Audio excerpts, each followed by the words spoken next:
भूतों का अस्पताल, जहां से रात को आती हैं खौफनाक आवाजें, दीवारों पर पंछी तक नहीं बैठते। हाय फ्रेंड्स, शुरू करते हैं।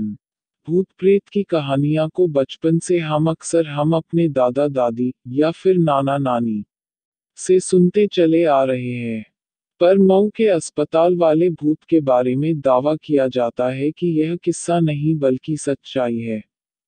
इसी से समझा जा सकता है कि आज भी शाम होने पर गांव में बच्चों को अस्पताल वाले भूत से डराकर चुप कराया जाता है। लोग भी कहते हैं कि वहां से ऐसी आवाजें आती हैं कि गांव के लोगों के लिए रात काटना मुश्किल हो जाता है। किसी में आज तक हिम्मत नहीं हुई कि वह अस्पताल में जाकर देखे कि कराहने की और खौफनाक आवाजें कहां से आती हैं। ये है पूरी कहानी। मऊ जिले के परदहा ब्लॉक अंतर्गत रैनी गांव में बना सरकारी स्वास्थ्य केंद्र अस्पताल खंडहर की तरह खड़ा है। यहाँ का मंजर झाड़ियों और खंडहर के चलते डरावना लगता है। दिन में भी लोग इस रास्ते से गुजरने से डरते हैं।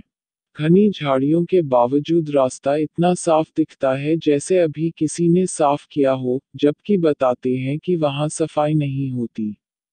गांव वालों की माने तो अगर दिन के 12 बजे अस्पताल के पास के कोई गुजरा तो उसकी हालत खराब हो जाती है।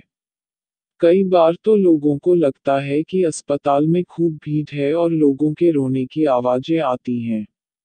यही नहीं, खौफ इस बात से भी होता है कि पक्षी भी इस खंडहर और इसकी दीवारों पर नहीं बैठते। सूरज डूबते गांव के लोग उस रास्ते को सुनसान छोड़ देते हैं। अगर बहुत मजबूरी हुई तो वहां से झुंड बनाकर गुजरते हैं। उन्हें हर समय इस बात का डर लगा रहता है कि किसी भूत का साया न पड़ जाए। रैनी गांव के लोग ऐसे ही रहते हैं।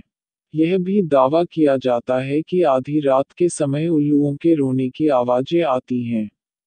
आवाजों को सुनकर ऐसा लगता है जैसे किसी ने पिघला हुआ शीशा कान में डाल दिया है। रात होती है तो गांव वाले किसी इंतजार करते हैं कि किसी तरह से यह रात कटे और सुबह हो, क्योंकि उन्हें गांव की रात डराती है। वह रात में दहशत में रहते हैं। गांव के लोग कहते हैं कि ऐसा लगता है जैसे रात कटती ही नहीं। यह भी दावा किया जाता है कि कभी कभी अस्पताल की खिड़की से रोशनी आती दिखाई पड़ती है। वहां से कराहने की आवाजें सुनाई पड़ती हैं।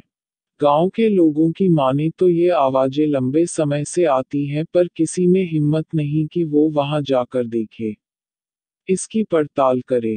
गांव के लोगों का कहना है कि जिस रात अस्पताल से रोने की आवाजें आती हैं उसके दूसरे दिन गांव में जैसे मरघट का सन्नाटा छाया रहता है। हर किसी को इस बात का डर लगा रहता है कि कहीं कोई घटना न हो जाए। 1982 में बने इस अस्पताल के बनने के बाद होने लगी थी डराने वाली घटनाएं। अस्पताल के भूत का सच। गांव के रहने वाले 75 साल के केदार बताते हैं कि अस्पताल ग्रामीणों को इलाज की सुविधा के लिए बना था। पर क्या पता था कि इस अस्पताल में जिंदों का नहीं मुर्दों का इलाज होगा। केदार बताते हैं कि बात पुश्तों की है। जब गांव में रहने वाले दो पट्टीदारों के बीच आपसी लड़ाई हुई तो एक की मौत इलाज के अभाव में हो गई।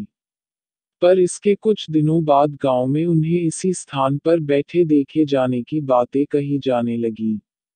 कहा जाता है कि वह किसी से कुछ बोलते नहीं, पर बचाव बचाव की आवाजें जरूर आती।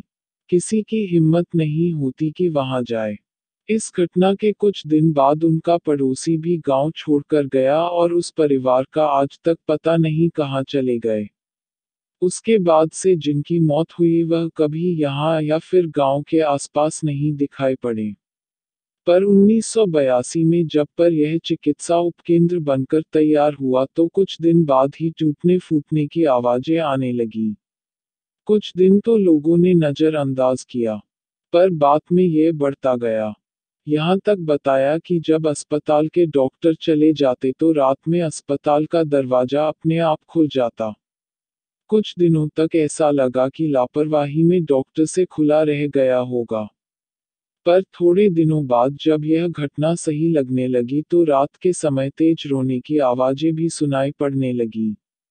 अस्पताल के डॉक्टर भी परेशान हो गए। इसके बाद से जब से अस्पताल बना है बंद ही चल रहा है। अस्पताल दिखने में नया जैसा लगता है पर अंदर सारे मेडिकल उपकरण बेकार पड़े हैं। गांव के लोगों का दावा है कि इन सामानों से भूतों का इलाज होता है। कर्मचारी गांव में तो आती है पर अस्पताल नहीं जाती। ग्राम प्रधान मुकेश राय बताते हैं कि यहां पर वर्तमान में तैनात मेडिकल विभाग की मेडवाइफ यहां कभी नहीं आती। प्रधान की बातें सुनने के बाद जब पड़ताल की गई तो अस्पताल की बिल्डिंग के आसपास तक यहां तक कि दरवाजे के पास भी लोगों के मलमूत्र फैले हुए थे। वहां जाना भी कठिन था गंदगी के चलते। उपकेंद्र पर तैनात मिडवाइफ गांव में तो आती है पर अस्पताल नहीं जाती क्योंकि लोग कहते हैं कि वहां भूत रहता है। अगर आप लोगों को हमारी स्टोरीज पसंद आई हो तो सब्सक्राइब और लाइक शेयर करना ना भूल और साथ में बेल आइकन्स को भी प्रेस करना ना भूल।